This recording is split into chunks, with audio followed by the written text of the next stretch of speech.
அனைவருக்கும் ஆனந்தமிழ் வணக்கம். விளையாட்டு என்பது வெறும் பொழுதுபோக்கல்ல, அது சமூகத்தின் பண்பாடு, வீரம் மற்றும் ஒற்றுமையின் வெளிப்பாடு. அத்தகைய வெளிப்பாடுகளில் ஒன்றான ஆடுபுலி ஆட்டம் தமிழர்களின் பாரம்பரிய விளையாட்டை பற்றி இன்று ஆறாம் வகுப்பிலிருந்து பேச வந்துள்ளேன். நான் மாணவன் பிரேமானந்தா ராமு.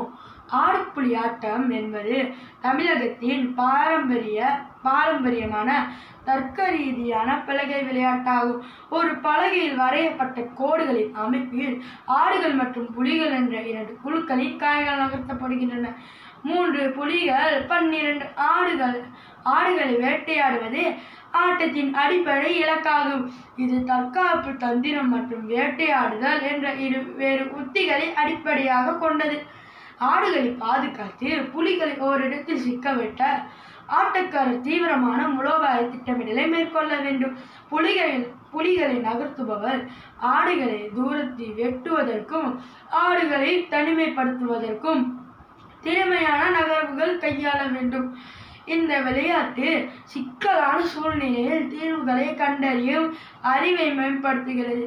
எதிராளியின் அடுத்த நகர்வை முன்கூட்டியே ஊகித்து அதற்கு ஏற்ப செயல்படும் கணிப்பு திறனை இது கூர்மையாக்குகிறது. ஆடுபுலி ஆட்டம் சிந்தனை தெளிவையும் தர்க்க அறிவை மேம்படுத்தும் ஒரு நுண்ணறிவு சோதனையாகும். நமது தமிழர் பாரம்பரிய விளையாட்டுகள் என்பவை வெறும் உடல் வலிமை மட்டும் வளர்க்கும் விளையாட்டுகள் அல்ல.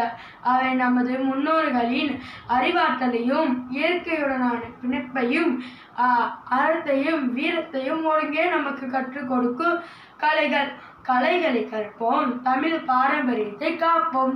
நன்றி, வணக்கம்.